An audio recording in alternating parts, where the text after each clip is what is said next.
A batida seca da porta ecoou pelo apartamento, a madeira velha estilhaçou-se com um rangido doentio. O meu coração saltou para a garganta. Agarrei a arma, os dedos suados a apertar o cabo de forma desesperada. Pedro. Sabia que era ele. Sentia o seu ódio, a sua presença suja a invadir o meu espaço, a minha bolha de segurança, construída tão laboriosamente. Como é que ele me tinha encontrado? Como é que, depois de 3 anos de pesadelos e de me ter julgado finalmente livre, ele conseguira arrombar a porta da minha vida outra vez? Os olhos de João, cor de âmbar e ouro velho, sempre me disseram que o meu mundo não seria mais o mesmo, mas nunca imaginei que seria assim.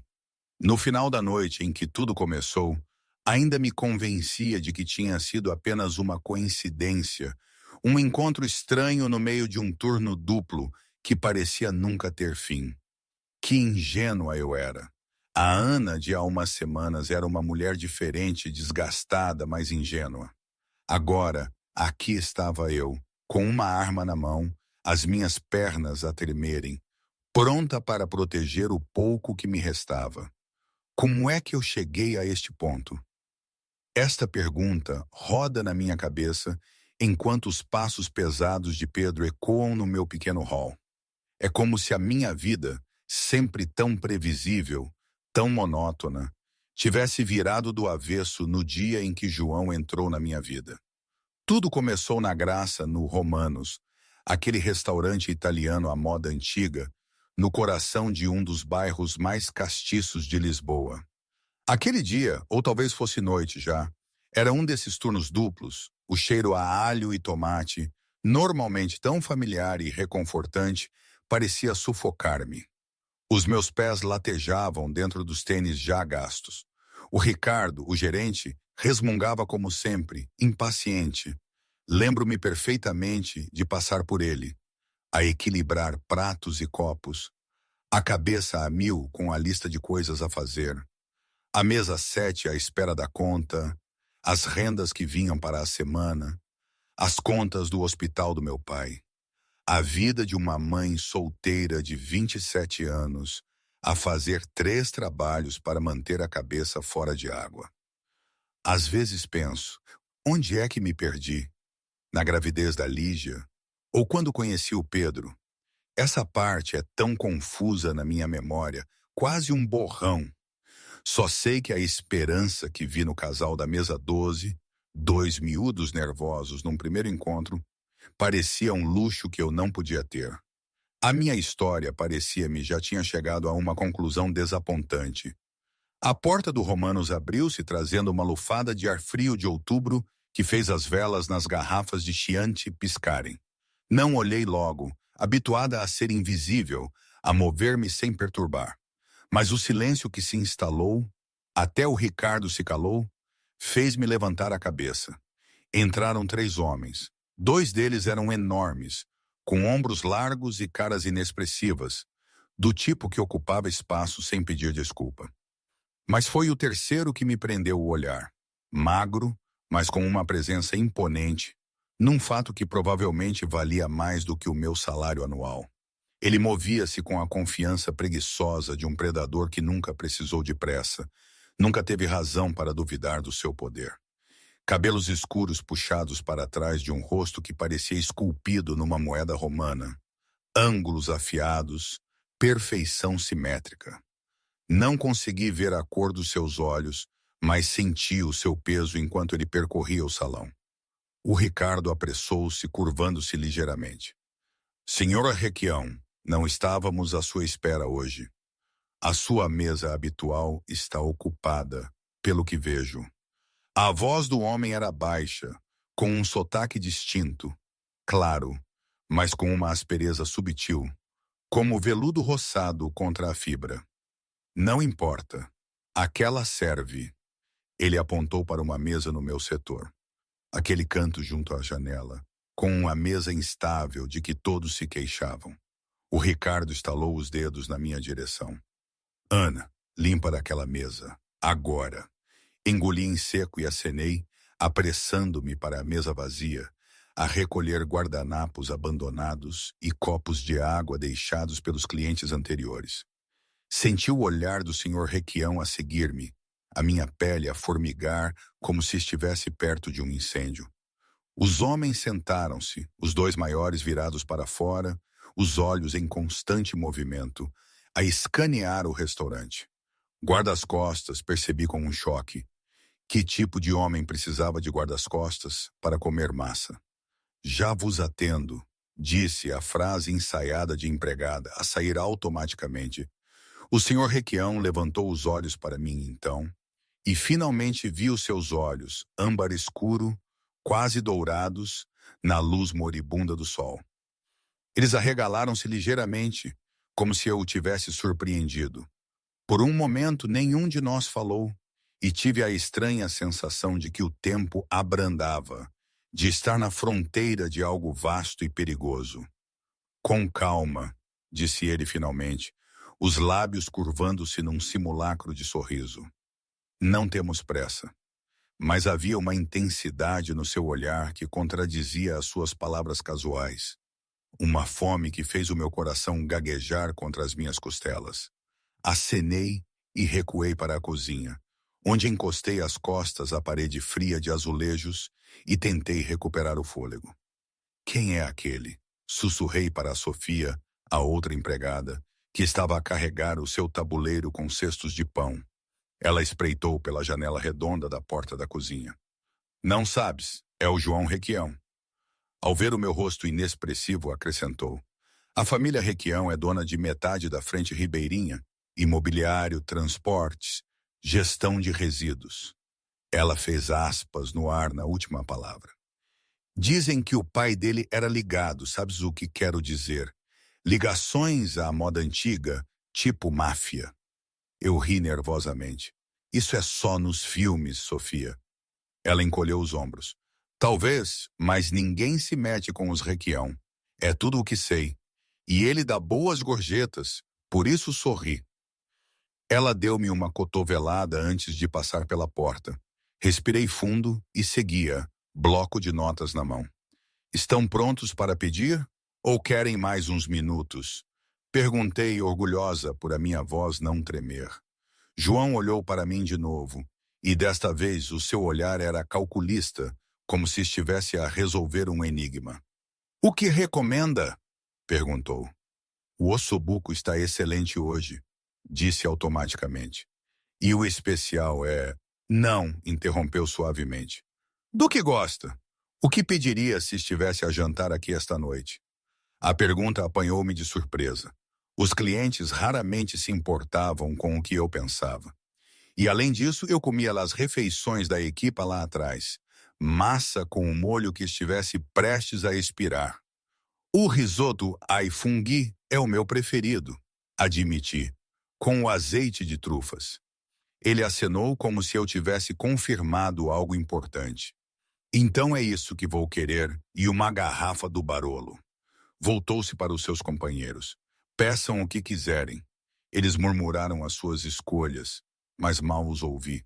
Estava demasiado consciente dos olhos de João ainda em mim, a estudar-me com um interesse que me fazia, ao mesmo tempo, querer fugir e querer aproximar-me. Anotei os pedidos com uma mão que não estava totalmente firme e fugi de volta para a cozinha. O resto da refeição passou num borrão de consciência aguçada. Cada vez que me aproximava da mesa, João encontrava uma razão para estender a nossa interação, perguntando sobre ingredientes, se o vinho era de uma vinha específica, pedindo pão extra, embora o cesto estivesse ainda cheio. Quando lhes trouxe os expressos, o restaurante tinha esvaziado, exceto por alguns casais que demoravam. A noite tinha caído completamente e a chuva começara a bater nas janelas, esbatendo as luzes da rua em manchas douradas e vermelhas. Algo mais? Perguntei, pousando as pequenas chávenas. João olhou para mim com aqueles olhos âmbar. O seu nome? Não me disse o seu nome. Ana, disse eu. Então, por razões que não sabia explicar, acrescentei. Ana Costa. Ana, repetiu ele como se estivesse a saborear a palavra. A abreviatura de Anabela. Acenei, a perguntar-me porque estava subitamente consciente do meu uniforme gasto, do meu cabelo a escapar do rabo de cavalo, da pequena cicatriz de queimadura no meu antebraço de um acidente de infância. Obrigado pelo seu excelente serviço, Anabela Costa. Ele entregou-me um cartão de crédito preto. Por favor, adicione 20% para si. Peguei no cartão, os nossos dedos roçaram-se brevemente e senti um choque de algo, talvez uma percepção ou um aviso, a percorrer o meu braço. Enquanto me afastava, ainda sentia os seus olhos em mim, como um toque físico na minha pele. Quando voltei com o talão, ele tinha vestido um longo casaco preto que o tornava ainda mais imponente. Assinou com um floreio e levantou-se. Até a próxima, né, Anabela? As suas palavras soaram mais como uma promessa do que um adeus educado, e algo em mim reconheceu a mudança subtil no meu mundo, como o primeiro tremor antes de um terremoto. Vi-os partir, a chuva a chapinhar no pavimento enquanto um dos guardas-costas segurava um guarda-chuva sobre João. Um carro preto elegante esperava no passeio, o motor a ronronar. Pouco antes de entrar, João virou-se e olhou para mim através da janela. Os nossos olhos encontraram-se mais uma vez, e ele acenou ligeiramente como se confirmasse uma decisão. Depois que eles saíram, limpei a mesa e encontrei o talão. O meu coração quase parou. A gorjeta era mais do que eu ganhava numa semana. Eu avisei, disse a Sofia, espreitando por cima do meu ombro. Os Requião tratam bem as pessoas de quem gostam. O seu tom sugeria que isso não era de todo uma coisa boa. É só uma gorjeta, disse, tentando convencer-me a mim mesma mais do que a ela. À meia-noite, quando o meu turno terminou, a chuva tinha se tornado uma chuvada torrencial.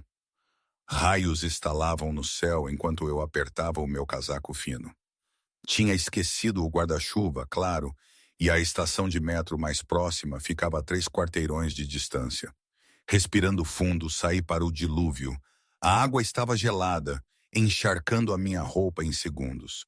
O vento chicoteava o meu cabelo contra o meu rosto enquanto eu apressava pela rua deserta, cabeça baixa contra a tempestade.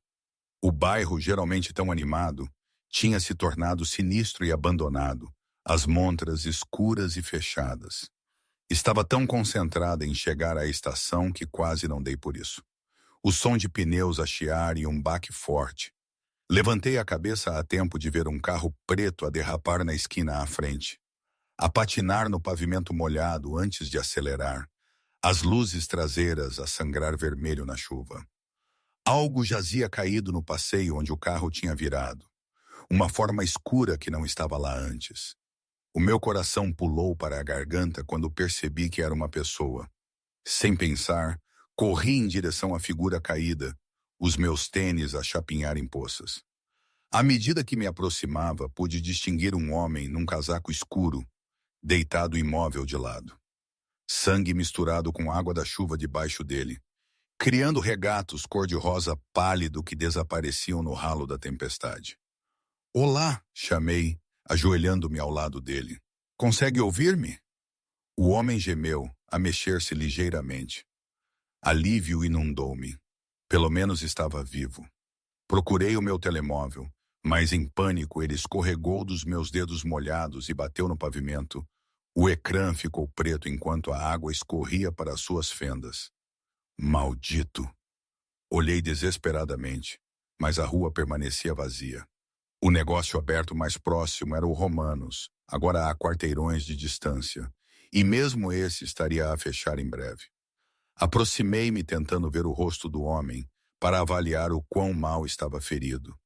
A luz da rua acima de nós piscou, lançando uma iluminação momentânea sobre as suas feições. Prendi a respiração. Era ele, João Requião. Sangue escorria de um corte na testa. E os seus olhos dourados estavam desfocados, nublados de dor. O seu fato caro estava rasgado e encharcado. Um braço dobrado num ângulo antinatural debaixo dele. Senhor Requião. Toquei-lhe no ombro gentilmente. Sou a Ana, do Romanos. Consegue ouvir-me? Os seus olhos esforçaram-se para se focar no meu rosto. Anabela, murmurou, a voz espessa de dor. Não devias. Não é seguro. Não fales, disse escorregando automaticamente para a voz que usava quando a minha filha estava magoada ou assustada.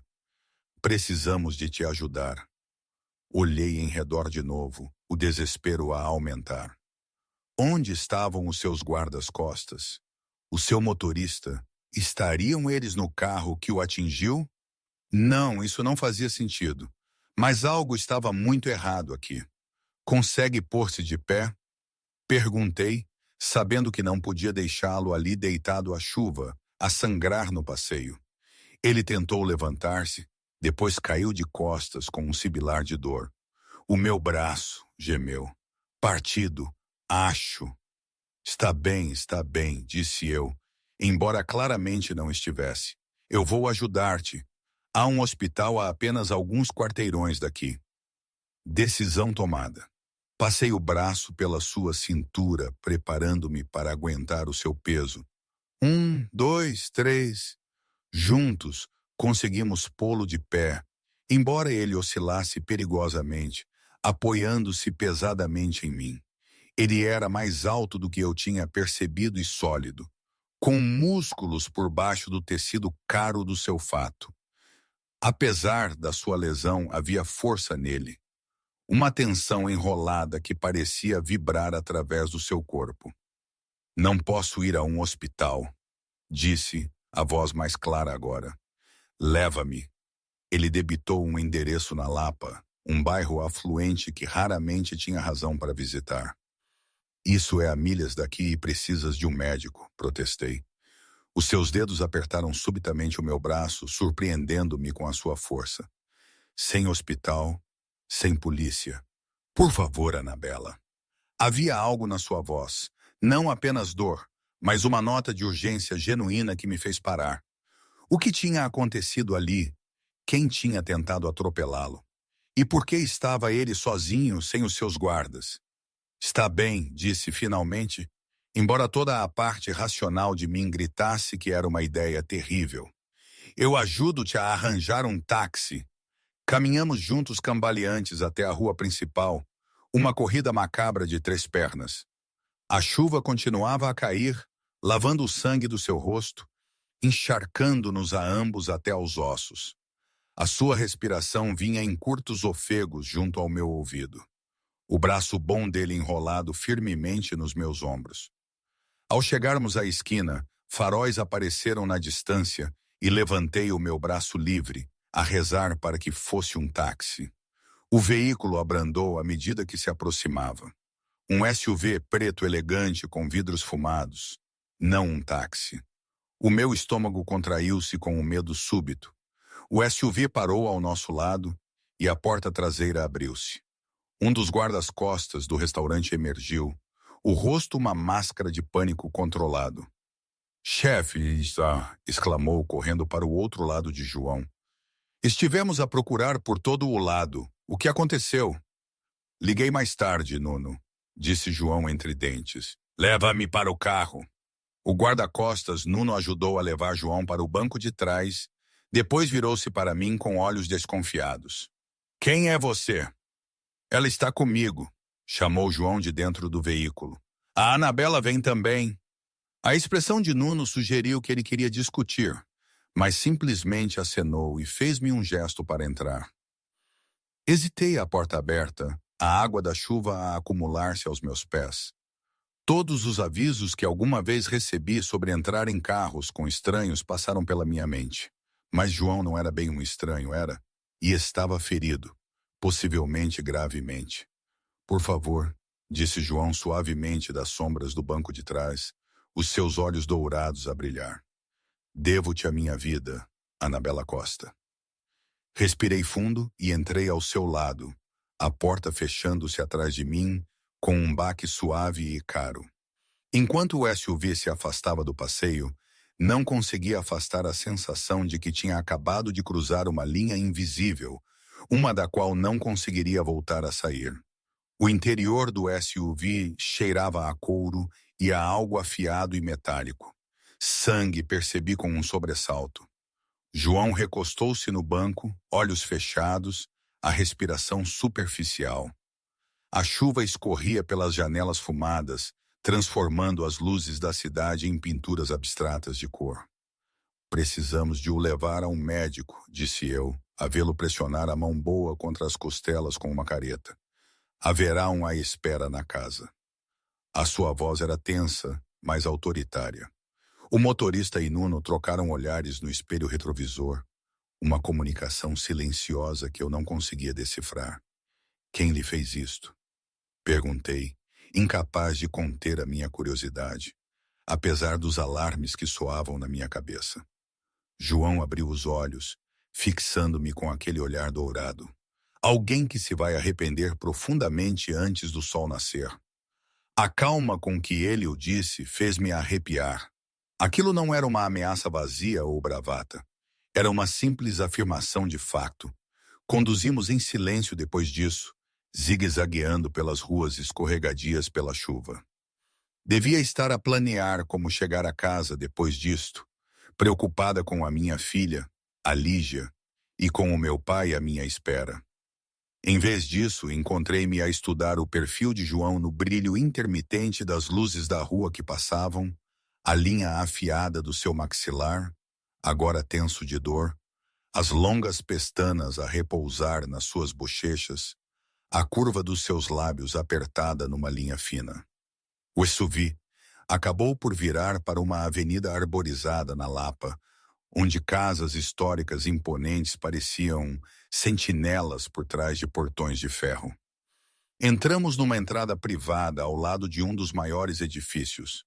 4 andares de pedra elegante com janelas em arco e uma pesada porta de madeira que parecia pertencer a um castelo medieval. Antes que eu pudesse alcançar a maçaneta, a minha porta abriu-se pelo lado de fora. Outro homem de fato escuro estava ali, gotas de chuva a brilhar no seu cabelo curto. Os seus olhos arregalaram-se ligeiramente quando me viu, mas ofereceu a mão sem comentar. Obrigada, murmurei, saindo para a entrada de paralelepípedos. Os meus tênis encharcados esqualtavam de forma embaraçosa. O meu uniforme colava-se ao corpo como uma segunda pele. O novo guarda-costas parecia haver um suprimento interminável deles. Ajudou o Nuno a tirar João do carro.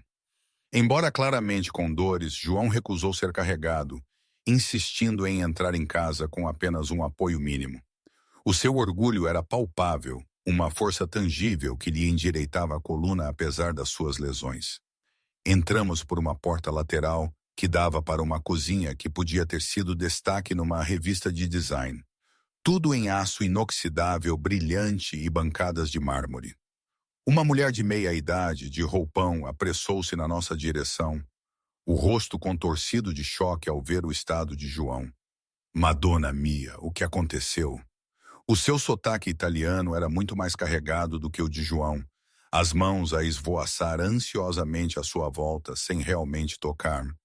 Não é nada, Rosa, disse ele. Apenas um pequeno acidente. Nada? Chamas a isto nada? Ela virou-se para os guardas-costas. Onde está o médico? Porque ainda não está aqui? Há caminho, garantiu Nuno. 2 minutos. Rosa finalmente pareceu reparar em mim, a gotejar no seu chão imaculado. E quem é esta? Esta é a Anabela, disse João com um toque de aviso no seu tom que fez Rosa apertar os lábios. Ela ajudou-me hoje à noite. Ela é uma convidada nesta casa. Tratem-na em conformidade. A expressão de Rosa suavizou-se marginalmente. Claro, saiam os 2 dessas roupas molhadas antes que apanhem uma constipação. Fomos conduzidos pela casa, um borrão de antiguidades, pinturas a óleo e lustres de cristal, até o que parecia ser uma suíte de hóspedes. Uma lareira de mármore já ardia, lançando uma luz quente sobre a mobília de bom gosto. O médico vai vê-lo no seu quarto, disse Rosa a João, que acenou e virou-se para mim. Vou mandar trazer-te roupas secas, disse ele. Por favor, sinta-se à vontade. Virei ter contigo assim que estiver remendado. Com isso, ele foi-se embora, deixando-me sozinha na casa de um estranho, num quarto que valia mais do que tudo o que eu possuía. Fiquei ali, a gotejar no tapete felpudo, dividida entre a necessidade prática de tirar a roupa molhada e a crescente percepção de que estava completamente fora da minha profundidade. O meu telemóvel estava arruinado, por isso não podia ligar para o meu pai para lhe dizer que chegaria tarde. A Lígia já estaria a dormir, graças a Deus, mas o pai ficaria preocupado. Ele esperava sempre por mim, por mais que eu lhe dissesse para não o fazer. Uma batida suave à porta interrompeu os meus pensamentos. Rosa entrou, carregando uma pilha de roupas e toalhas. Há uma casa de banho por ali, disse ela, gesticulando para uma porta no lado oposto do quarto. Receio que estas possam ser um pouco grandes, mas estão limpas e secas. Obrigada, disse eu, pegando nos itens. Tem um telefone que eu possa usar? Preciso de avisar a minha família de que estou bem. Algo piscou nos seus olhos. Surpresa, talvez. Ou cálculo. Claro, trarei um depois de se trocar. A casa de banho era maior que o meu apartamento inteiro, com um chuveiro que tinha mais bicos do que eu sabia o que fazer e uma banheira que cabia confortavelmente 3 pessoas. Despi o meu uniforme molhado e entrei no jato de água quente, deixando-o lavar a chuva e o sangue de João, da minha pele. Enquanto a água corria por mim, a realidade começou a assentar. Tinha arrastado um homem ferido, não apenas um homem qualquer, mas alguém ligado a sabe-se lá que tipo de atividades criminosas, da rua. Tinha entrado no seu carro, vindo para a sua casa e estava agora a usar o seu chuveiro. Cada série de crime que eu já tinha visto gritava que era assim que as pessoas desapareciam. Momentos como este fazem-me parar e pensar. É a vida, não é? A gente segue um caminho, traça planos e, de repente, bang! Entra um João Requião na nossa vida e tudo muda de rota. Lembro-me de o meu pai me dizer sempre: Ana miúda, não confies em quem promete mundos e fundos. O dinheiro fácil, a ajuda gratuita, tudo tem um preço. Na altura, ele falava dos vendedores na feira de Carcavelos, mas agora, sentada no quarto de hóspedes mais luxuoso que alguma vez veria, com um cheiro a desinfetante e o resquício metálico de sangue que ainda pairava no ar, percebia o sentido. Nada é gratuito, nada é simples. Não é um conto de fadas, por mais que, por um instante, o corpo quente de João ao meu lado na chuva, a sua voz baixa, me fizessem querer acreditar. Mas a vida real não funciona assim. E eu, Ana Costa, com uma Lígia a precisar de mim e um pai a quem me agarrar, tinha aprendido à força que a inocência é um luxo que poucos podem pagar. Voltando à história, é preciso seguir em frente. Estranhamente, eu não tinha medo. Havia algo nos olhos de João quando ele olhou para mim.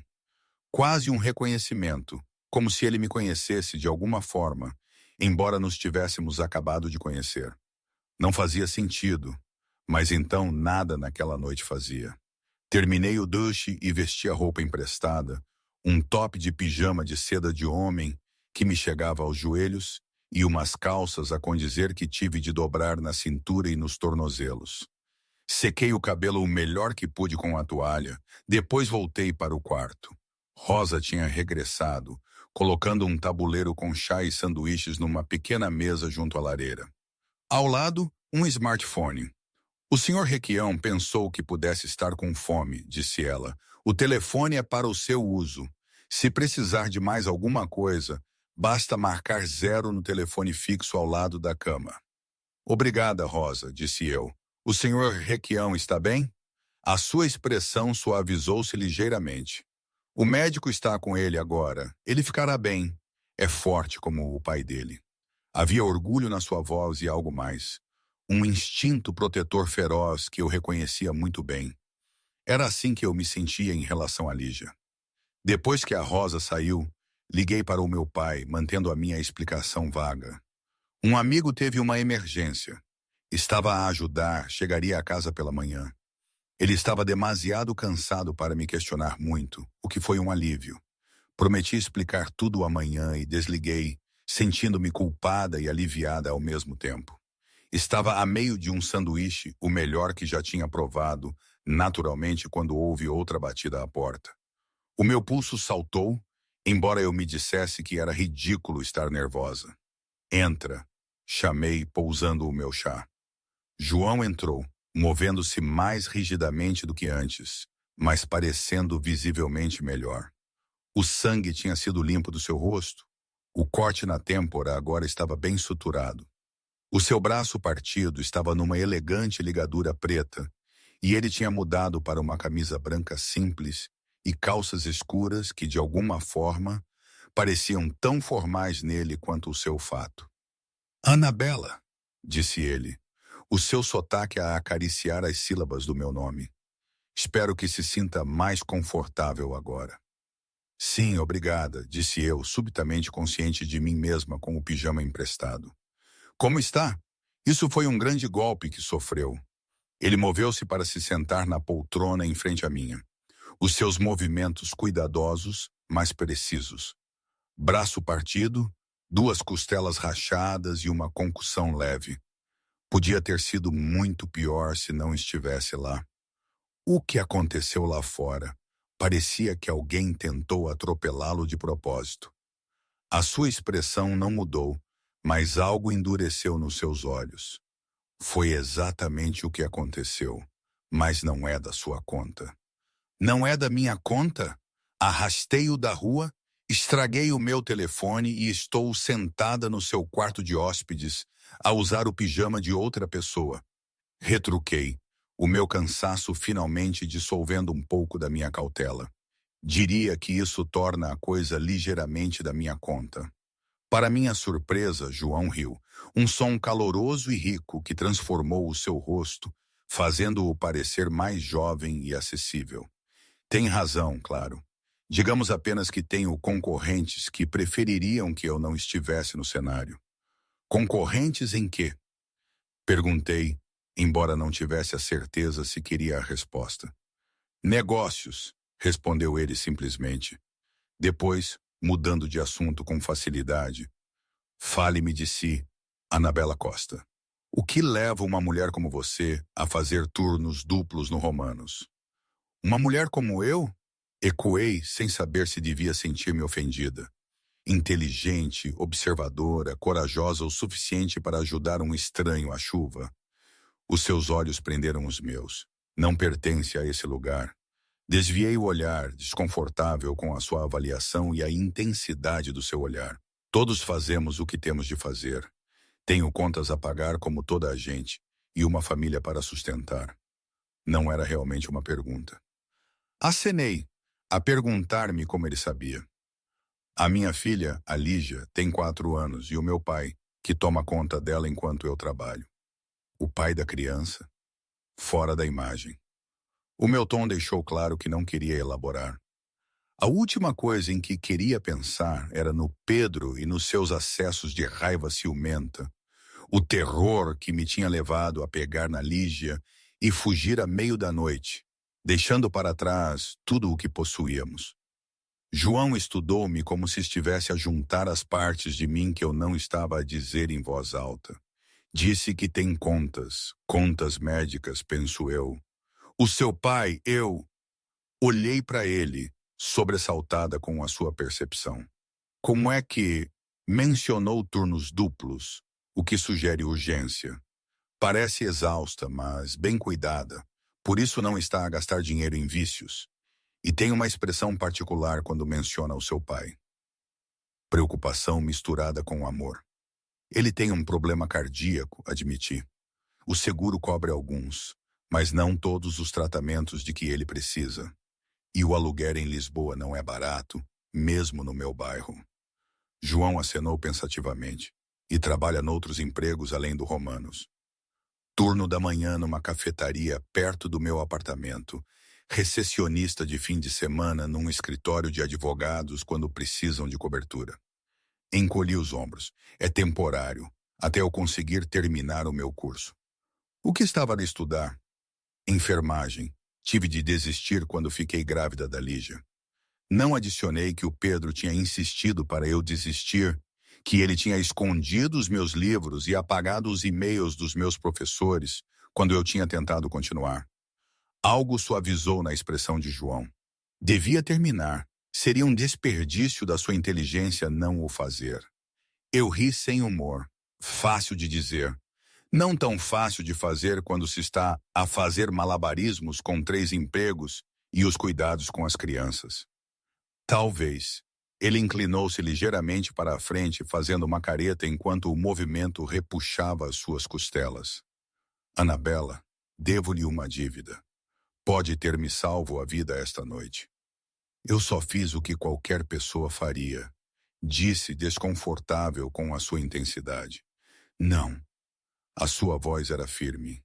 O que fez foi extraordinário. A maioria das pessoas teria passado ao lado, ligado a uma ambulância no máximo. Pôs-se em risco para me ajudar. Um estranho. Encolhi os ombros, sem saber como responder. O fogo crepitava na lareira, preenchendo o silêncio entre nós. É tarde, disse João finalmente. Devia descansar.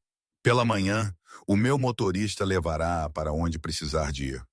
Obrigada, disse eu, pelas roupas, pelo quarto e por tudo.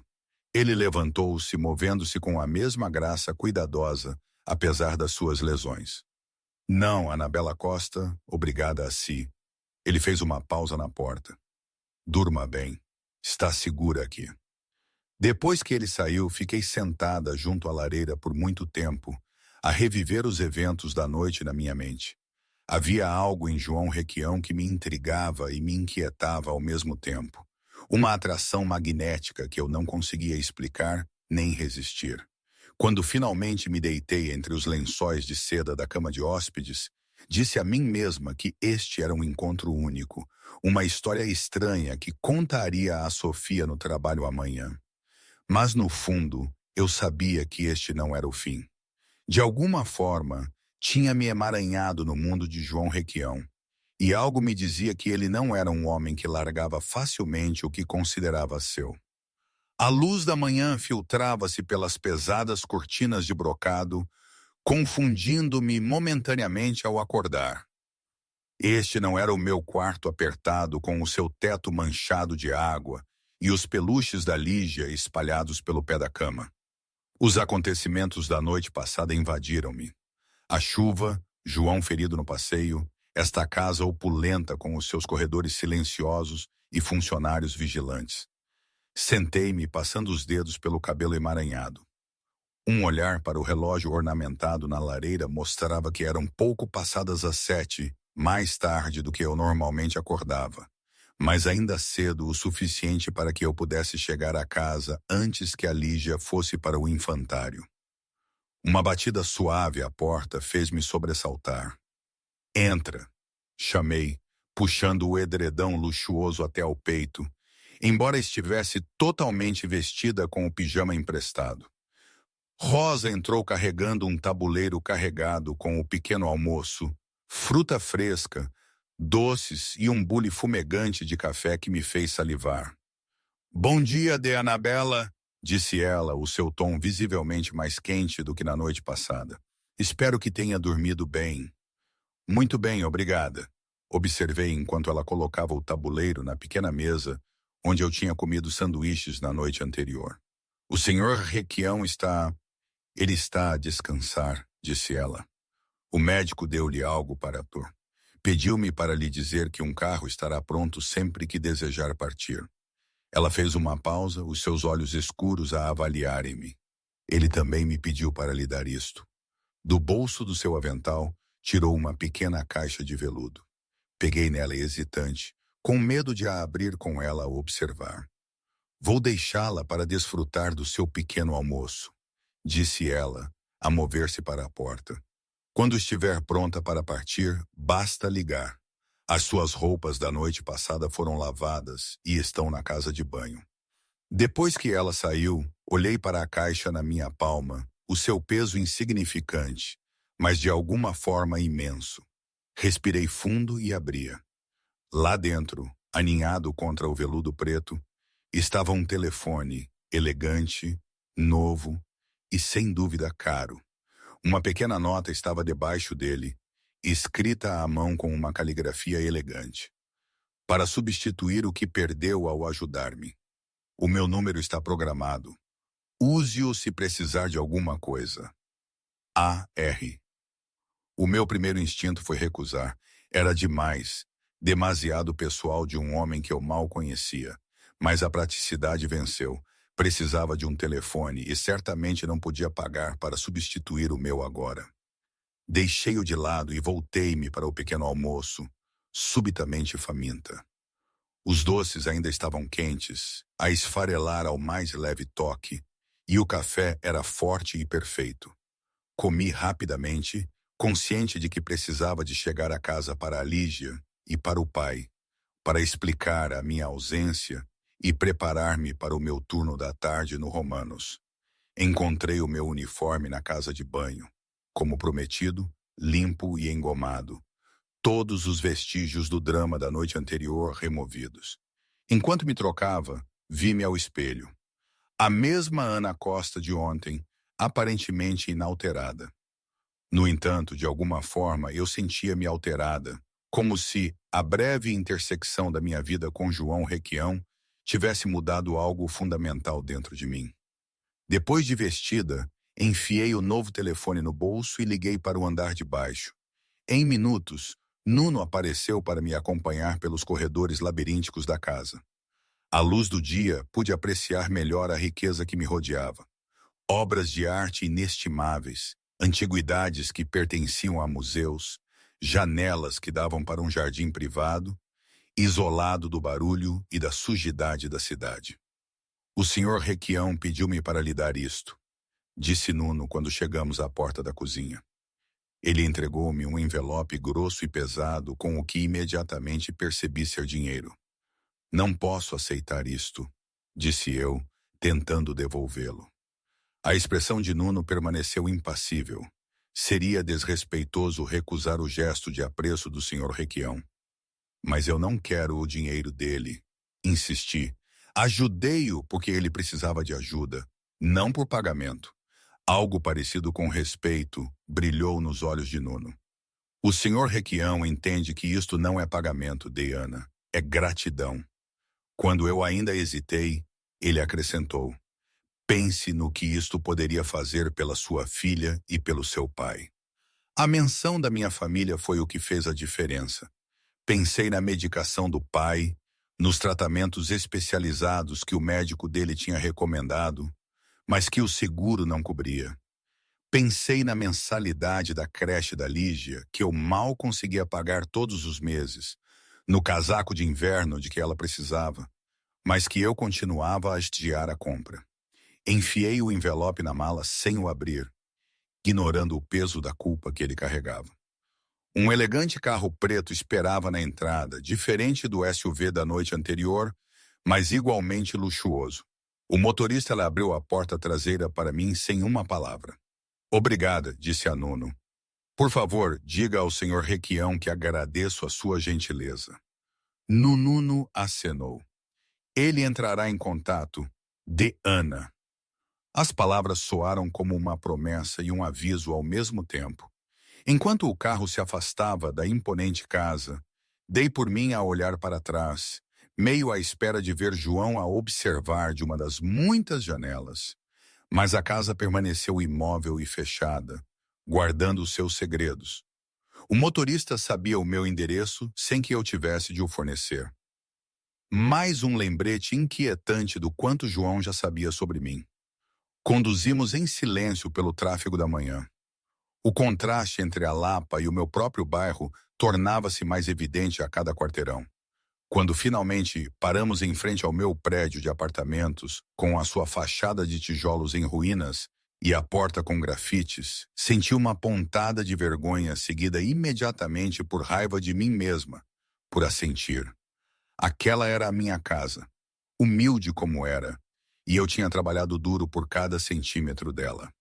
Obrigada pela boleia, disse ao motorista, que simplesmente acenou e esperou que eu estivesse em segurança dentro do prédio antes de se afastar. Subi os 4 lances de escadas até o nosso apartamento, os meus músculos a doerem do calvário da noite anterior. Antes que pudesse inserir a chave, a porta abriu-se, revelando o meu pai de roupão, o seu rosto marcado pelas rugas vincado de preocupação. Ana, graças a Deus, disse ele, puxando-me para um abraço. Estava prestes a chamar a polícia. A tua explicação ontem à noite foi tão vaga, e depois, quando tentei ligar esta manhã, o meu telefone estragou-se com a chuva. Expliquei, abraçando-o de volta, inalando o cheiro familiar do seu aftershave. Desculpa ter te preocupado, pai. Mamã.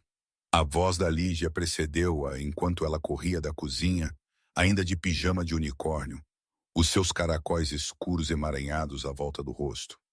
Ela atirou-se às minhas pernas e eu agarrei-a, enterrando o rosto no pescoço dela enquanto ela ria. Tive tantas saudades tuas, meu amor, sussurrei. Fizeste tudo direitinho para o avô? Ela acenou solenemente.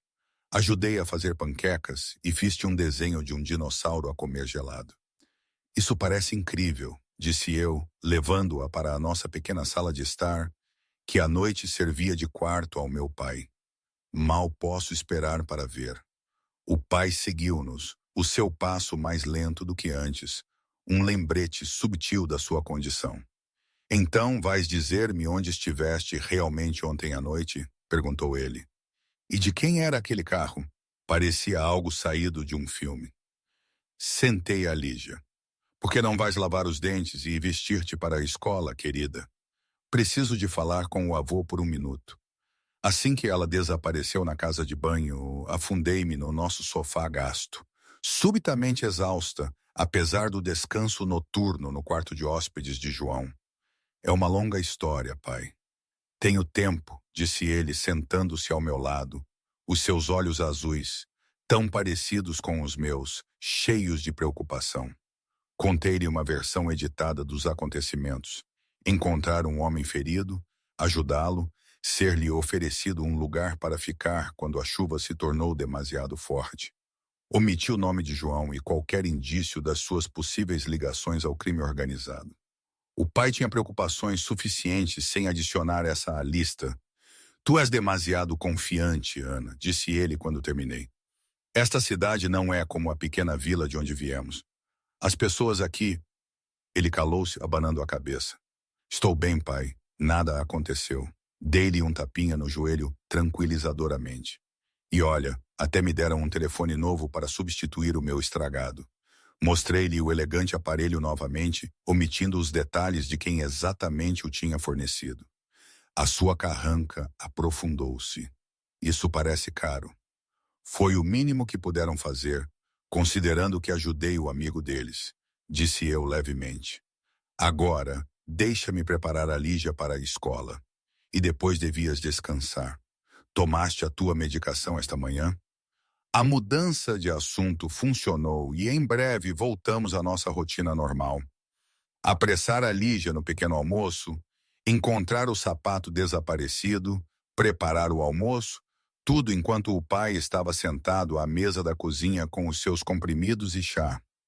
A normalidade era reconfortante após o interlúdio surreal no mundo de João. Depois de deixar a Lígia na creche, voltei para casa para tomar banho e mudar de roupa antes do meu turno da tarde no Romanos. Finalmente abri o envelope que o Nuno me tinha dado, ofegando quando vi a quantia. Era o suficiente para cobrir o tratamento especializado do pai por 6 meses e a mensalidade da Lígia pelo resto do ano, com muito dinheiro a sobrar. As minhas mãos tremeram enquanto o guardava na minha gaveta de meias, por baixo dos meus casacos de inverno. Isto mudava tudo, pelo menos temporariamente, mas eu não podia deixar de me perguntar que fios invisíveis poderiam estar ligados. Cheguei ao Romanos 20 minutos antes do meu turno, esperando falar com a Sofia antes que ficasse tudo ocupado. Ela já lá estava a arrumar as mesas, as sobrancelhas a levantarem-se quando me viu. Ora, olha quem decidiu aparecer, disse ela. Pensei que tivesses fugido com o senhor alto, moreno e perigoso depois do teu turno ontem à noite. Olhei para ela. De que estás a falar? Ela olhou em redor para ter a certeza de que o Ricardo não estava ao alcance da voz. Não te faças de parva, Ana. Vi-te a sair com o Requião e os homens dele. Ou melhor, vi-os à espera lá fora quando saíste. O que aconteceu? Ele convidou-te para alguma festa chique?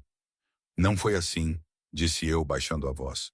Houve um acidente, ele ficou ferido e eu ajudei-o. Os olhos da Sofia arregalaram-se. Ferido? João Requião, o que aconteceu? Acidente de carro, disse eu vagamente. Olha, não é grande coisa, só quero esquecer tudo e voltar à vida normal.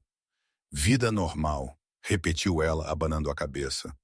Ana, não há nada de normal em envolver-te com os Requião. Acredita em mim. Não estou envolvida com ninguém, insisti. Foi uma noite estranha. Fim da história. Ela parecia pouco convencida, mas foi impedida de insistir pela chegada do Ricardo. A correria do almoço começou logo depois, e eu atirei-me ao trabalho, grata pela distração. No entanto, durante todo o meu turno, dei por mim a olhar para a porta, meio à espera que João aparecesse com os seus guardas-costas e aquele olhar dourado intenso. Ele não veio, e na hora de fechar, eu quase me tinha convencido de que a Sofia estava a exagerar, que o meu breve encontro com João permaneceria apenas isso, breve. Estava a limpar a minha última mesa quando o Ricardo se aproximou, o seu habitual mau humor substituído por um nervosismo invulgar. Ana, há alguém à tua procura? Disse ele, a voz baixa, no escritório do fundo. O meu coração gaguejou. Quem é? Vai ver, disse o Ricardo, não me olhando nos olhos. Dirigi-me ao pequeno escritório na parte de trás do restaurante, o meu pulso acelerando a cada passo. Quando abri a porta, no entanto, não era João que me esperava. Era Nuno. A sua estrutura larga fazia o espaço apertado parecer ainda mais pequeno. Ana, disse ele com um leve aceno. O senhor Requião gostaria de a ver. Ele está bem? Perguntei, uma preocupação genuína a borbulhar. As suas lesões. Ele está a recuperar bem, garantiu Nuno. Ele tem uma proposta para si e acredita que seria melhor discutida pessoalmente. Uma proposta? Ecoei, o desconforto a subir pela minha espinha. Uma oferta de emprego? Esclareceu Nuno. Uma que resolveria as suas preocupações financeiras permanentemente. Pensei no envelope na minha gaveta de meias, na medicação do pai e no futuro da Lígia. Que tipo de emprego? Isso é para o senhor Requião explicar. Nuno olhou para o relógio. O carro está à espera sempre que estiver pronta. Hesitei, dividida entre a curiosidade e a cautela. Devo ir para casa primeiro, avisar o meu pai. Claro, podemos parar no seu apartamento no caminho. No caminho? Como se a minha aceitação já estivesse assegurada. Devia ter me sentido ofendida pela presunção, mas em vez disso senti um formigar de antecipação. Que tipo de emprego poderia João Requião oferecer a uma empregada como eu? Vou buscar o meu casaco, disse, tomando a minha decisão. Enquanto seguia Nuno pela saída de trás, apanhei a Sofia a observar-me, a sua expressão uma mistura de preocupação e resignação. Dei-lhe o que esperava ser um sorriso tranquilizador. Embora, na verdade, eu não tivesse ideia do que me esperava. A viagem de carro até ao meu apartamento foi silenciosa, com o Nuno sentado no banco da frente enquanto eu olhava pela janela do banco de trás, vendo as ruas familiares passarem. O que estava eu a fazer? Envolver-me com alguém como João Requião ia contra todo o instinto de sobrevivência que eu tinha desenvolvido depois de ter fugido do Pedro. No entanto, aqui estava eu, a concordar em encontrá-lo, a considerar uma oferta de emprego sobre a qual nada sabia. Quando chegamos ao meu prédio, o Nuno surpreendeu-me ao acompanhar-me lá em cima. Ordens do senhor Requião, explicou ele quando levantei uma sobrancelha. A sua segurança é uma prioridade. A ideia de que eu precisava de proteção no meu próprio prédio Era, ao mesmo tempo, insultuosa e, para ser sincera, não totalmente injustificada. A fechadura da porta da frente estava partida há meses. E na semana passada, a D. Rosário do 3.B teve a carteira roubada na escadaria. O pai estava a dormir na sua poltrona quando entramos, mas acordou imediatamente ao som da porta, os seus olhos arregalando-se ao ver Nuno a preencher o nosso estreito corredor. Pai, este é o... Hesitei, sem saber como apresentar um guarda-costas da máfia. Nuno Venuti, ele forneceu suavemente, dando um passo à frente para apertar a mão do meu pai com uma gentileza surpreendente. Trabalho para o Sr. Requião. A sua filha foi convidada para jantar esta noite. O pai olhou do Nuno para mim, a preocupação gravada nas linhas do seu rosto. Requião. Como a família Requião, dona de metade da frente ribeirinha? Pisquei em surpresa. Tu conheces-os? Qualquer um que tenha vivido em Lisboa mais de uma década conhece os Requião, disse o pai, o seu tom indecifrável. Eles estão cá desde antes de eu nascer. Algo na sua voz fez-me olhar para ele mais de perto. Havia reconhecimento ali e algo mais. Respeito, talvez, ou cansaço. Antes que eu pudesse questioná-lo mais, a Lígia irrompeu do seu quarto, parando abruptamente quando viu Nuno. Quem és tu? Perguntou ela com a franqueza de uma criança de 4 anos. A cabeça inclinada para trás para captar a sua altura imponente. A expressão severa do Nuno suavizou-se ligeiramente. Um amigo da tua mãe, disse ele, enfiando a mão no bolso e tirando um pequeno doce embrulhado. Para ti, se a tua mãe permitir. Acenei, e a Lígia aceitou o doce com gratidão solene antes de recuar para a segurança do lado do pai, ainda a observar Nuno com olhos arregalados. Não vou chegar tarde, disse ao pai, inclinando-me para lhe beijar a bochecha. A massa no frigorífico para o jantar. Tem cuidado, Ana, murmurou ele, apertando a minha mão brevemente.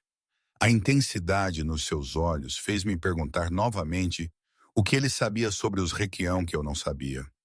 Mudei-me rapidamente para a roupa mais bonita que possuía, um simples vestido azul marinho que eu geralmente guardava para entrevistas de emprego, e passei uma escova pelo cabelo. Enquanto aplicava um toque de rímel e gloss, disse a mim mesma que isto era apenas negócio. Independentemente do emprego que João estava a oferecer, o formigueiro no meu estômago ao pensar em vê-lo novamente não era mais do que nervos. Nuno esperava pacientemente, de alguma forma conseguindo parecer, ao mesmo tempo, deslocado e completamente à vontade na nossa sala de estar desordenada. Quando saí da casa de banho, ele fez um breve aceno de aprovação. Pronta? Perguntei, pegando no casaco e na mala. Um momento. Nuno aproximou-se, baixando a voz para que o pai e a Lígia, agora absortos num desenho animado, não pudessem ouvir. O senhor Requião pediu-me para lhe dar isto antes de chegarmos. Ele entregou-me um pequeno cartão com um endereço escrito, diferente da mansão da Lapa da noite anterior. Memorize-o, depois destrua-o para sua segurança. E a do senhor Requião. A rotina de capa e espada deveria ter parecido absurda, mas algo na expressão séria do Nuno impediu o riso que me tinha subido à garganta. Li o endereço, uma localização na Baixa, não muito longe do Romanos. Depois rasguei o cartão em pequenos pedaços e deitei-os na sanita. Quando voltamos para o carro, notei que agora éramos seguidos por um segundo veículo, um SUV escuro com vidros fumados. Nuno viu-me a olhar e fez um ligeiro aceno. Protocolo de segurança. Nada com que se preocupar.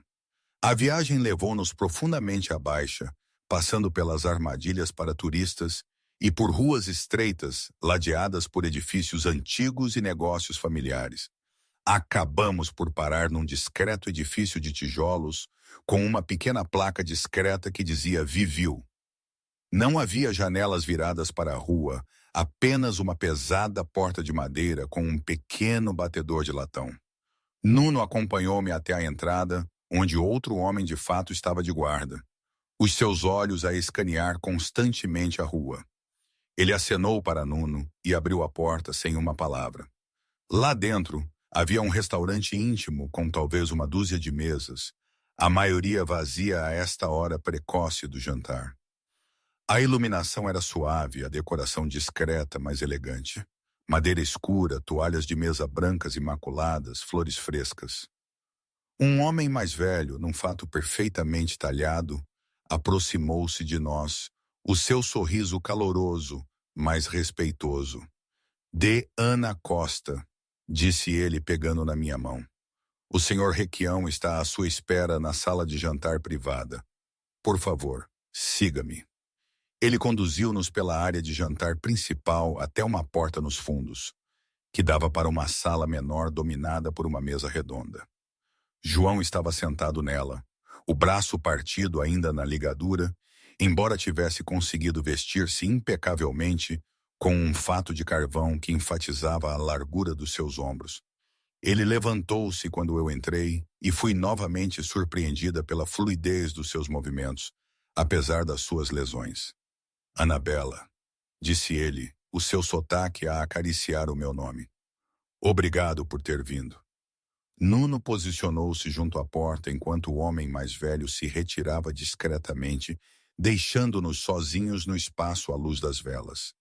A mesa estava posta para dois com fina porcelana e cristal que brilhava na luz suave. "As suas lesões parecem melhores", disse eu, sem saber como começar. "Estão a curar-se", concordou ele, gesticulando para eu me sentar. "O médico diz-me que lhe devo agradecer por isso. Se não me tivesse encontrado quando encontrou." Ele deixou a frase inacabada, mas o seu significado era claro.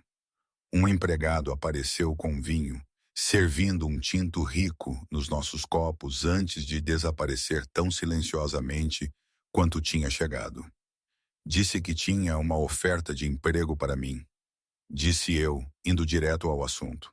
"Agradeço o convite para jantar, mas devo ser clara.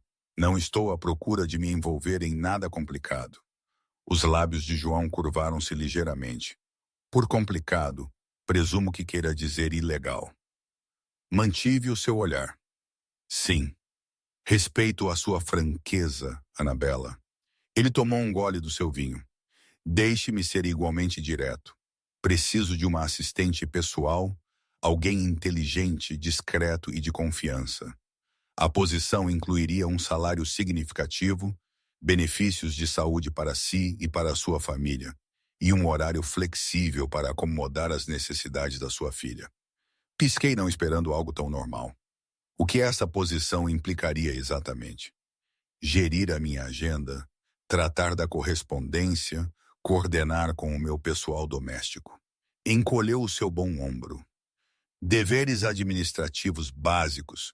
O aspecto único é que o papel exige alguém em quem eu possa confiar implicitamente."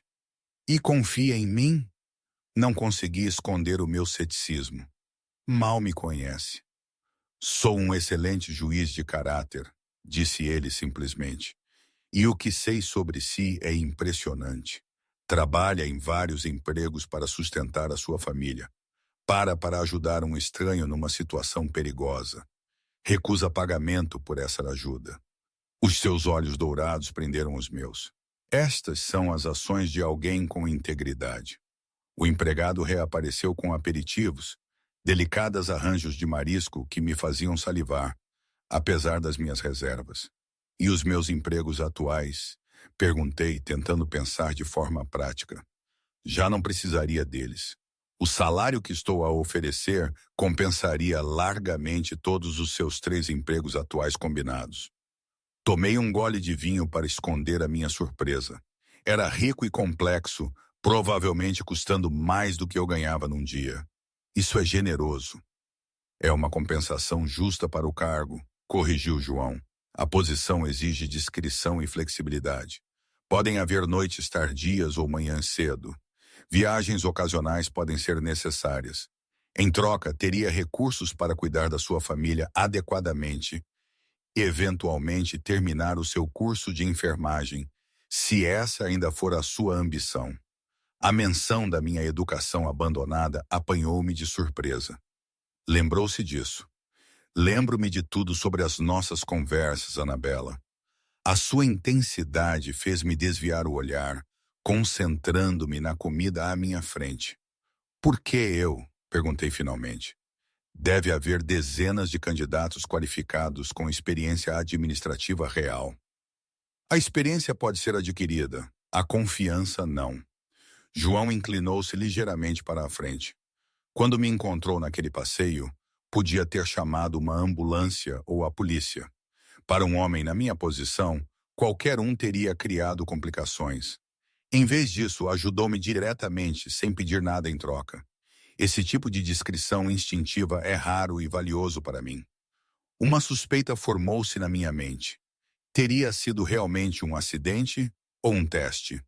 A expressão de João permaneceu neutra, mas algo piscou nos seus olhos. Surpresa, talvez, ou aprovação. Importaria se fosse. Claro que sim, disse eu, a indignação a subir. Isso significaria que me manipulou desde o início. Não foi um teste, disse ele depois de um momento. A tentativa de me matar foi muito real. Mas a sua reação revelou o seu caráter de uma forma que nenhuma entrevista jamais conseguiria. O prato principal chegou. Uma massa delicada com um molho que cheirava divinalmente. Comemos em silêncio por alguns minutos. A tensão entre nós não era desconfortável nem inteiramente fácil. O que a sua família pensa sobre este jantar? Perguntou João por fim. O meu pai pareceu reconhecer o seu nome, admiti. Ele estava preocupado. Compreensível. O nome Requião carrega certas associações em Lisboa. Essas associações são precisas? Perguntei ousadamente. João estudou-me por um momento. A minha família está na cidade há gerações. Construímos negócios, criamos empregos, contribuímos para a comunidade. Nem sempre operamos estritamente dentro dos limites da lei convencional. Não, mas temos o nosso próprio código. Um que valoriza a lealdade, a família e a honra acima de tudo. Não era bem uma admissão, mas também não era uma negação. E onde eu me encaixaria neste código? Sob a minha proteção, disse ele simplesmente. A senhora e a sua família tornar-se-iam uma extensão do meu lar. Ninguém ousaria fazer-vos mal. A implicação de que poderíamos precisar de tal proteção causou-me um arrepio. Isso é porque este trabalho nos colocaria em perigo? Não, é porque este mundo pode ser perigoso. Independentemente da sua associação comigo, a diferença é que, sem mim, enfrenta esses perigos sozinha. A sua voz suavizou-se. Investiguei a Anabela. Sei sobre o seu ex-marido. Gelei, o meu garfo a meio caminho da boca. Ex-namorado. Corrigi automaticamente, a minha voz quase inaudível. Nunca fomos casados. Mas ele acredita que ainda tem uma reivindicação sobre si, sobre a sua filha? O tom de João endureceu. Ele foi libertado da prisão. Sabia disso? O sangue fugiu do meu rosto. O Pedro tinha sido condenado a 3 anos por agressão e bateria depois de ter posto a sua anterior namorada no hospital. Foi por isso que me tinha sentido segura o suficiente para ficar em Lisboa depois de o deixar, sabendo que ele estava preso. Quando? Sussurrei. Há 2 semanas. Bom comportamento. O desprezo na voz de João era palpável. Ele tem feito perguntas sobre si no seu antigo bairro. As minhas mãos começaram a tremer. Pus o garfo antes que o deixasse cair. Como sabes isto? Como eu disse, investiguei-a a fundo. Pelo menos ele teve a decência de não pedir desculpa pela invasão de privacidade. Trabalhar para mim significaria um apartamento novo num prédio seguro com segurança adequada, uma escola melhor para a Lígia, cuidados médicos para o seu pai. E tudo o que tenho de fazer é atender os seus telefones e gerir a sua agenda. Não conseguia esconder a descrença na minha voz. E manter absoluta discrição sobre o que vê e ouve, acrescentou ele. A sua lealdade seria para mim e só para mim. As implicações pairavam no ar entre nós. Aquilo não era apenas uma oferta de emprego. Era um convite para o seu mundo, com toda a sua complexidade e perigo. No entanto, a alternativa, o Pedro a encontrar-nos, a luta constante para sobreviver, a saúde do pai a deteriorar-se, parecia subitamente mais assustadora. Preciso de tempo para pensar nisto, disse finalmente. Claro. João esticou-se pela mesa, os seus dedos roçando os meus brevemente. Demore o tempo que precisar, mas, Anabela, o seu olhar prendeu o meu. Protejo o que é meu. Se aceitar esta posição, a senhora e a sua família nunca mais terão de temer ninguém. Dou-lhe a minha palavra. A possessividade na sua voz deveria ter me alarmado. Em vez disso, causou-me um tipo diferente de arrepio. Não medo, mas algo muito mais complicado. Enquanto a sobremesa chegava, um tiramisu delicado que derretia na minha língua, dei por mim a imaginar uma vida onde a Lígia pudesse ter o seu próprio quarto, onde o pai pudesse receber o tratamento de que precisava, onde eu pudesse finalmente terminar o meu curso. Uma vida sob a proteção de João Requião, sob os seus olhos dourados vigilantes. Ainda poderei ver os meus amigos? Perguntei, pensando na Sofia e nos seus avisos. A sua vida permanecerá sua, garantiu ele, com certas precauções necessárias. E se eu decidir que isto não é para mim depois de tentar? Algo endureceu na sua expressão. Não aprenderei contra a sua vontade, Anabela. Mas uma vez que entre no meu círculo de confiança, deixá-lo torna-se complicado, para o bem de ambos. O aviso era claro, e apreciei a sua honestidade, mesmo que isso me fizesse parar. Enquanto terminávamos a refeição e João fez sinal para a conta, que nunca apareceu, notei. Tomei uma decisão. 1 mês, disse eu. Vou dar um período experimental de 1 mês. Se não funcionar para nenhum de nós, separamo-nos, sem complicações. João estudou-me por um longo momento, depois acenou. 1 mês, a começar amanhã. Ele estendeu a mão pela mesa e eu peguei nela, sentindo o calor e a força do seu aperto. Bem-vinda à família, Anabela Costa. Enquanto Nuno me levava para casa naquela noite, as luzes da cidade a passarem em borrões pela janela, eu questionava-me no que me tinha acabado de comprometer e por que, apesar de toda a cautela racional, me sentia mais esperançosa do que em anos. 3 semanas depois de começar a trabalhar para João Requião, e a minha vida tinha se transformado irreconhecivelmente. Tínhamos nos mudado para um espaçoso apartamento T3, num edifício seguro, propriedade da família Requião, onde homens de fato monitorizavam discretamente as entradas e câmaras, vigiavam os corredores. A Lígia tinha o seu próprio quarto pela primeira vez, pintado de lavanda a seu pedido, com uma janela com vista para um pequeno parque. O pai ocupava o terceiro quarto, os seus cuidados médicos agora a cargo de um médico particular que fazia visitas à casa 2 vezes por semana. E eu tinha me tornado a sombra de João, aprendendo as complexidades do seu império de negócios legítimos, bens imobiliários, empresas de transporte, restaurantes e muito mais. Os meus dias eram passados no seu escritório, num armazém renovado junto ao porto, a gerir a sua agenda, a filtrar as suas chamadas e, gradualmente, a compreender a complexa teia de relacionamentos que constituía o seu mundo. Ele era, descobri, um homem de contradições, implacável nas negociações comerciais, mas generoso com os seus funcionários, intimidante para aqueles que o contrariavam, mas surpreendentemente gentil comigo. Nunca levantava a voz, nunca fazia um comentário grosseiro, nunca me tratava como algo menos do que uma colega respeitada. No entanto, por baixo da sua postura profissional, eu sentia a sua atenção como um toque físico sempre que estávamos na mesma sala. Os seus olhos dourados a seguirem os meus movimentos, a sua mão ocasionalmente a roçar a minha quando lhe entregava documentos. Sabia que ele queria mais do que as minhas capacidades administrativas. mas nunca me pressionou, nunca me fez sentir desconfortável. Era como se estivesse à espera, paciente, como um predador que sabe que a sua presa não tem para onde fugir. O mais estranho era que eu não queria fugir. Apesar dos avisos da Sofia e dos meus próprios medos iniciais, dei por mim atraída por ele, fascinada pelo poder que ele exercia sem esforço e pela lealdade que ele exigia daqueles que o rodeavam. Era uma atração que eu combatia diariamente, lembrando-me dos riscos, do fato de eu ainda não compreender totalmente os aspectos mais sombrios do seu negócio. Hoje tinha sido particularmente intenso. Uma reunião com representantes de uma família rival tinha se prolongado. A tensão na sala era palpável.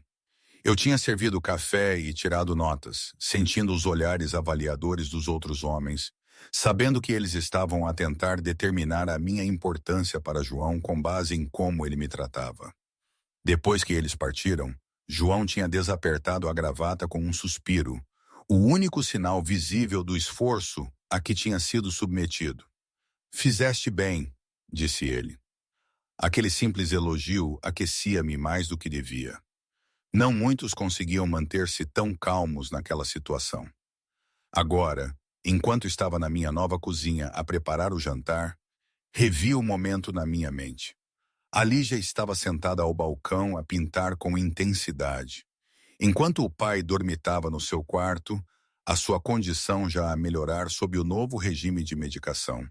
A campainha tocou, sobressaltando-me dos meus pensamentos. Nunca tínhamos visitas inesperadas. A segurança do prédio tratava disso. Limpei as mãos num pano de louça e dirigi-me ao intercomunicador. "Sim?" "Entrega de encomenda para a Costa", veio a resposta do átrio.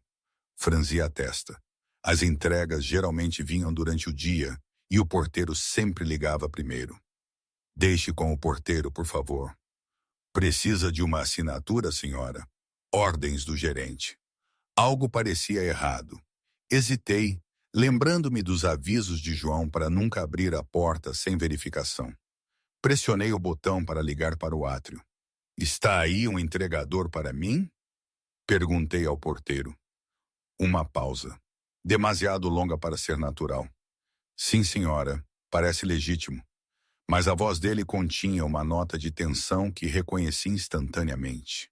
O reconhecimento atingiu como um golpe físico.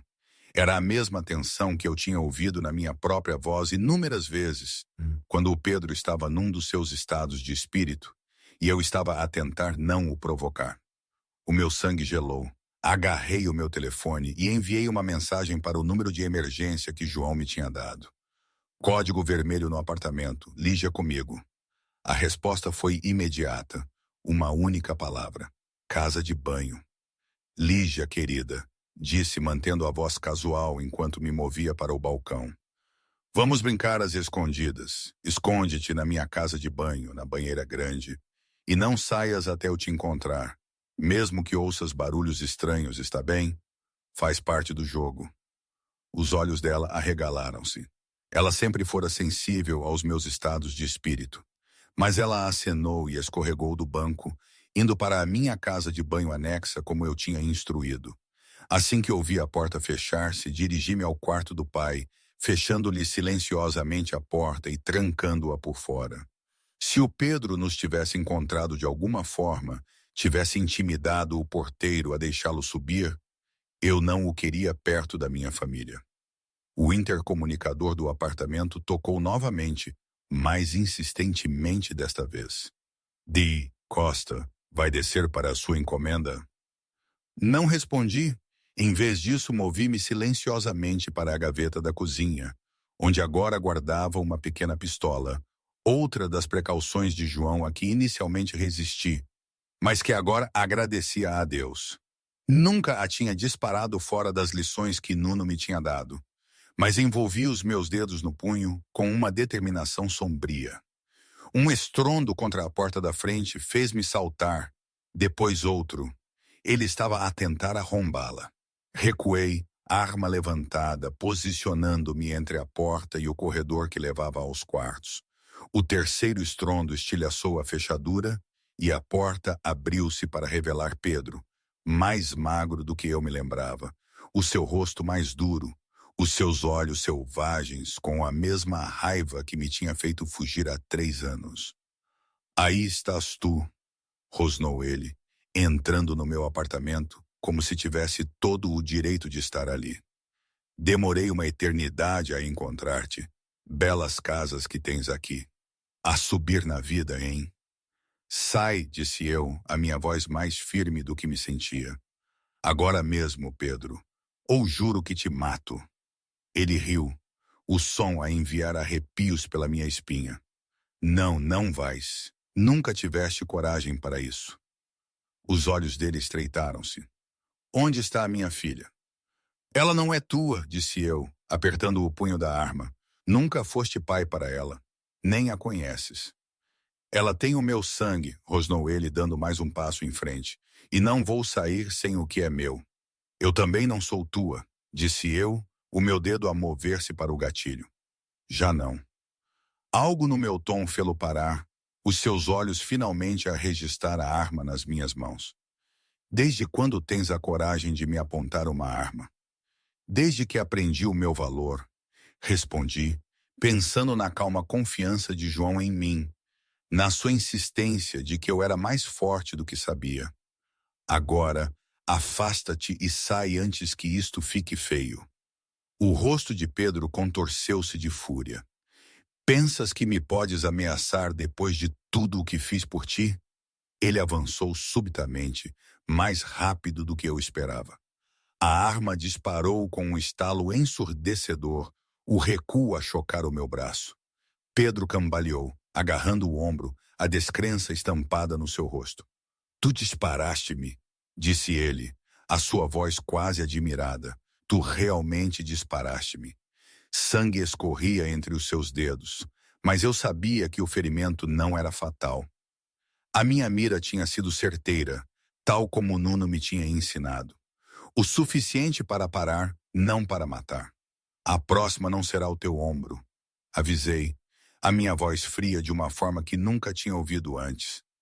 Sai, Pedro, e nunca mais te aproximes da minha família. Por um momento, pensei que ele poderia atacar-me novamente, apesar da lesão. Mas então o elevador no fim do corredor tocou e Nuno emergiu com outros 2 homens, todos com armas em punho. O senhor Requião está a caminho, disse Nuno, os seus olhos a varrerem a cena. Eu com a arma, Pedro a sangrar, mas ainda de pé. Devemos escoltar este cavalheiro para fora? Pedro olhou de Nuno para mim, a compreensão a surgir nos seus olhos. Requião, estás com o João Requião agora. Ele riu, um som amargo e quebrado. Jesus, Ana, foste de um bandido de rua para a máfia. Que upgrade! Tira-o pela porta de trás, disse a Nuno, baixando a arma lentamente. Certifica-te de que ele percebe o que acontece se alguma vez se aproximar de mim ou da minha família novamente. Nuno acenou, a sua expressão revelando um novo respeito, enquanto ele e os seus homens se moviam para agarrar Pedro, que não resistiu. Enquanto o arrastavam, ele gritou por cima do ombro. Isto não acabou, Ana. Mas acabou. Eu sabia-o no fundo dos meus ossos. Qualquer poder que Pedro alguma vez tivesse tido sobre mim tinha desaparecido, estilhaçado como a fechadura da minha porta. Pousei a arma com cuidado e fui verificar a Lígia, encontrando-a encolhida na banheira, como instruído, os olhos arregalados de medo, mas secos. Minha menina corajosa. Aconcheguei-a nos meus braços, inalando o doce cheiro do seu cabelo, murmurando garantias de que tudo estava bem agora, que o homem mau tinha ido embora. Quando a acalmei de volta com os seus livros de colorir, prometendo que um amigo viria para arranjar a porta-partida, João tinha chegado.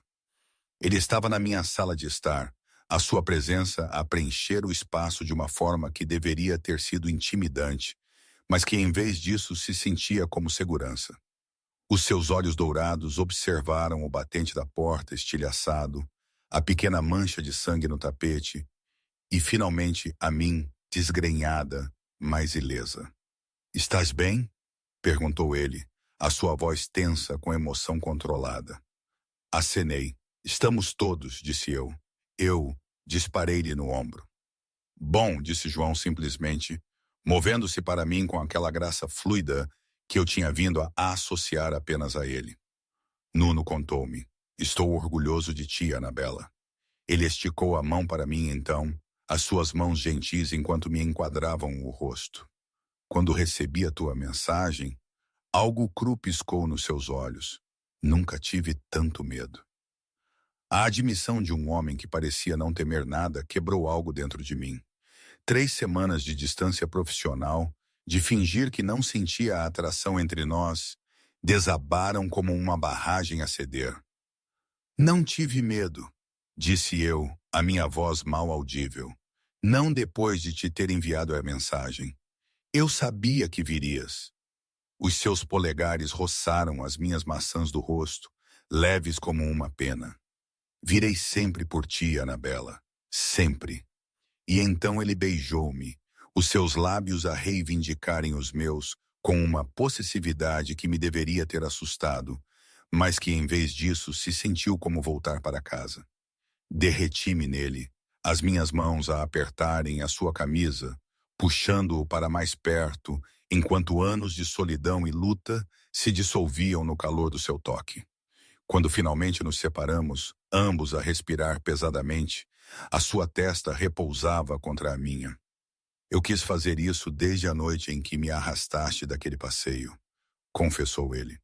Por que esperaste? Perguntei. Eu precisava que me escolhesse, disse ele simplesmente. Não a segurança que eu podia proporcionar, não a estabilidade financeira, mas a mim, com todas as minhas complicações e escuridão. Olhei para aqueles olhos dourados e vi a verdade ali. A possessividade, sim, mas também uma profundidade de sentimento que igualava a minha. Eu escolho-te, sussurrei. Complicações e tudo. O seu sorriso transformou o seu rosto, fazendo-o parecer mais jovem, quase um rapaz. Então és minha agora, Anabela Costa, e eu protejo o que é meu.